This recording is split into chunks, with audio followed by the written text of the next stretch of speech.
Welcome to the Deep Dive.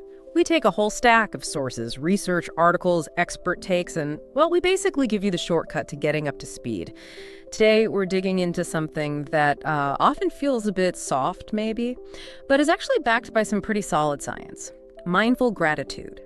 Our goal here is pretty simple. First, understand the science. How does this actually work on our brains, our bodies? And second, get you a practical toolkit. How do you actually build this into a daily habit? We want to turn this nice idea into, a real strategy for life. Exactly. And we need to start with a clear definition because it's definitely more than just saying thanks.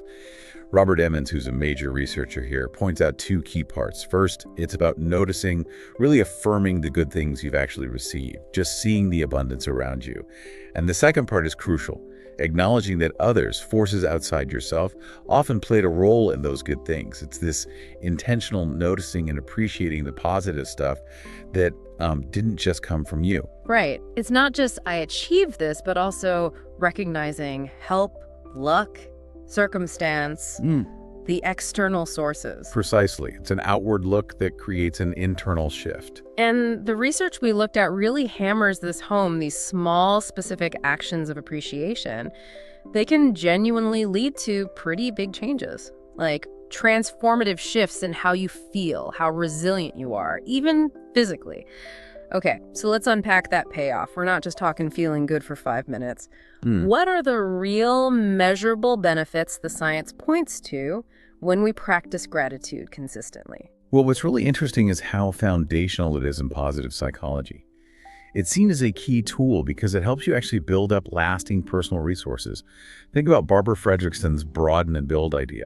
Positive emotions like gratitude, they don't just feel nice. They actually broaden how you think, make you more creative, help you build skills, social connections. And it makes you more resourceful overall, ready for challenges. That's the idea. You're building up this resilience bank. And mentally, emotionally, the sources are pretty clear. Consistent gratitude practice is linked to less stress, less anxiety, and it boosts optimism and your general mental health over time. It's almost like an antidote to some of those really corrosive emotions: envy, resentment, bitterness. An antidote, I like that. How does it work against those? It shifts your focus. Naturally, we often notice the headwinds, right? The obstacles, the frustrations. Gratitude practice makes you consciously look for and remember the tailwinds, the help you got, the advantages, the good things that happened. Strengthening that positive recall actually helps you cope better, even when things are genuinely difficult. So it's not about pretending the bad stuff isn't there, but balancing the scales mentally. Exactly. And studies show this isn't just theory. It can significantly reduce symptoms of actual anxiety, depression. That's powerful. Okay, so it tackles the emotional toxins. But you mentioned physical benefits too, and that's where it gets, frankly, a bit surprising for many. Oh, absolutely. It goes beyond just feeling better. Your actual body seems to function better. Gratitude is linked quite strongly to improved sleep quality, for one, and even potentially a stronger immune response. If you think about the nervous system, it seems to work by dialing down physiological stress. How so? Well, regular practice is associated with things like lower blood pressure. It appears to boost the parasympathetic nervous system's influence, that's your rest and digest system. So you're essentially helping your body tap the brakes on that constant fight or flight stress response, which is, vital for long-term health, repair, everything. And there was that one study, the one involving heart patients, that really stood out. Yes, that study is pretty compelling. It really shifts the conversation. They found that having heart failure patients do structured gratitude journaling actually lowered markers of inflammation in their bodies, which in turn could potentially improve their heart health outcomes, maybe even survival rates. When you see research linking a psychological practice to potential survival benefits, well, that tells you it's a potent tool. Wow. Okay, so literally good for the heart, physically and emotionally. Now, what about connecting with others? Does it change how we relate? Definitely. It's often called social glue for a reason. The research talks about this find, remind, bind theory. Gratitude helps you find the good, supportive people in your life. It helps you remind yourself to appreciate the relationships you already have. And maybe most importantly, it binds you closer by motivating you to invest back into those relationships, to reciprocate kindness, to nurture the connection. It creates this positive upward spiral. Find, remind, bind. I like that. It makes the social aspect very active. Okay, so given all these benefits, better sleep, healthier hearts, stronger relationships, the big question is, how do we actually do this? How do we make it a real repeatable thing? Let's get into the toolkit. Right. So the most common and probably most researched practice is simply keeping a gratitude list or journal, just listing specific things you're grateful for. And interestingly, some research we saw, Purell and Chopik, found that people felt benefits listing just 3 things. It doesn't have to be this massive undertaking. 3 things. That feels doable for almost anyone. But imagine the way you list them matters. You can't just be vague, right? Absolutely not. The real benefit seems to be in the details. You want depth, not just breadth. So instead of, I'm grateful for my partner, try something much more specific. Like, I'm really grateful for the way my partner made me that cup of tea this morning without me asking, because it made me feel cared for. See the difference? That specificity engages you more deeply. It makes it more vivid, more real emotionally. Okay. And what about how often? I was surprised to see that doing it every single day might not always be best. Yeah, that's a key finding. Daily practice can sometimes lead to something called hedonic adaptation. Basically, you get used to it, the positive hit starts to fade because it's expected. So the evidence suggests that maybe journaling just, say, 1 to 3 times a week might actually be more effective for some people. It keeps the practice feeling fresh, less like a chore. Keeps the positive things feeling special. Okay, that makes sense. Now, you also mentioned a technique called mental subtraction that sounds a bit negative. It sounds counterintuitive, I know, but it's actually really effective. Mental subtraction is where you briefly, intentionally imagine your life without something good you currently have. Like, what if that supportive friend wasn't around? Or what if you didn't have that particular skill or comfort? By considering its absence, you feel its presence much more strongly.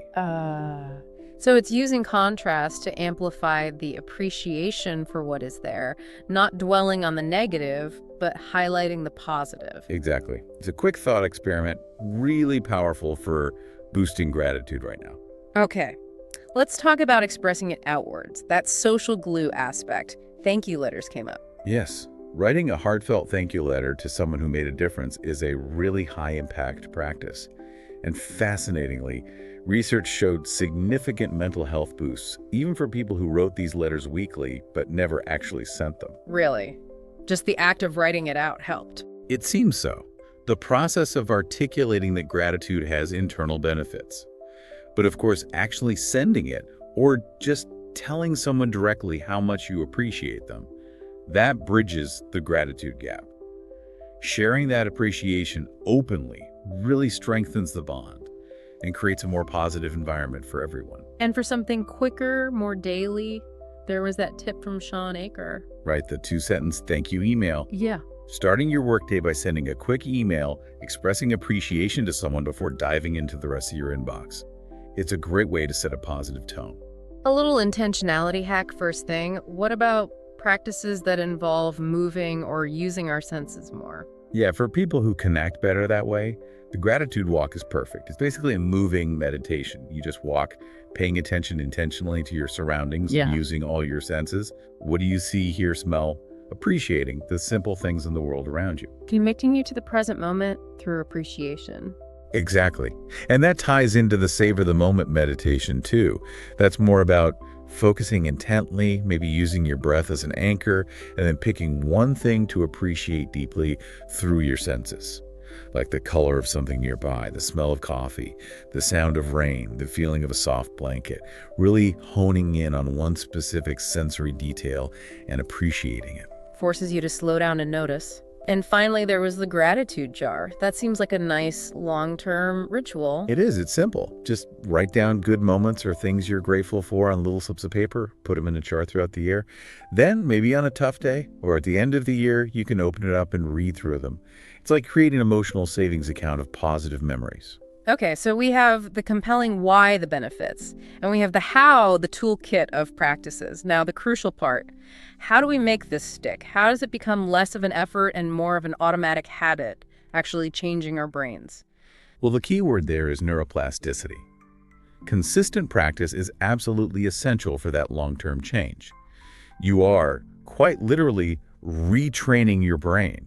You're strengthening the neural pathways associated with noticing the good, focusing on abundance, rather than automatically defaulting to lack or threat.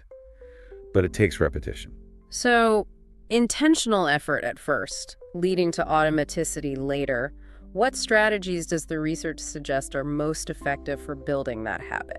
There are a few key ones. First, plain old repetition, but specifically within the same context. Doing your gratitude practice, say, at the same time or in the same place each day, that creates environmental cues that trigger the behavior, so you rely less on sheer willpower as time goes on. Makes sense, like linking it to brushing your teeth or having your morning coffee. Exactly. Second, and this one's really powerful, is using implementation intentions. That's just a fancy way of saying you make a specific plan. If X happens, then I will do Y. So instead of a vague goal like I'll be more grateful, you make it concrete. When I sit down for dinner, that's the cue. I will think of one specific thing I'm grateful for from today. That's the action. That simple plan makes a huge difference in follow-through. Turns intention into a scheduled action. Got it. And what about using tech? We live in that world now. Right, technology can be a useful tool here. There are apps designed specifically for gratitude journaling or habit tracking. They can provide reminders, track your consistency, maybe offer prompts. For some people, that structure and feedback really helps reinforce the new habit. Turns it into a bit of a game almost. Using tech for good. So this consistent practice, these habits, what's happening in the brain on a deeper level? You mentioned neuroplasticity. Yeah, so repeated gratitude practice activates specific brain networks. We're talking about areas linked to social bonding, reward, and importantly, stress relief. The research points specifically to networks involving mu opioids. Mu opioids. Can you break that down simply? What does that mean for us? Sure. Think of mu opioids as part of your brain's natural feel-good and pain relief system. They're involved in feelings of pleasure, reward, social connection, empathy. When you consistently practice gratitude, you're essentially stimulating these networks, giving yourself these small internal rewards, and helping to calm your body's stress response pathways. That's likely a key mechanism explaining how feeling grateful translates into those tangible improvements in physical health and emotional well-being over time. Wow. So it ties the feeling, the social connection, and the physical stress reduction all together at a brain level. Okay, that really brings it full circle. So, summarizing this deep dive, mindful gratitude isn't just fluff. It's a practice grounded in science that requires intention and these small, repeatable actions. And the payoff is huge. More resilience, better health, stronger connections. And it's so important to remember, this isn't about pretending life is perfect or adopting some kind of toxic positivity. That's not it at all. It's about acknowledging that life is imperfect, there's pain and difficulty, but consciously choosing to also give weight and attention to the good stuff, the abundance that's also present. It brings balance to your perspective. A balanced perspective, not rose-tinted glasses. That feels right. Okay, so we'll leave you, our listener, with a final thought to chew on. Given that expressing gratitude is shown to not only make you feel better, but also to motivate people to improve themselves and pay kindness forward, what's one small, specific act of appreciation you could do today? Something that might, just maybe, kickstart one of those positive cycles in your own life, your relationships, or your community. That's our deep dive for today. Thanks for joining us.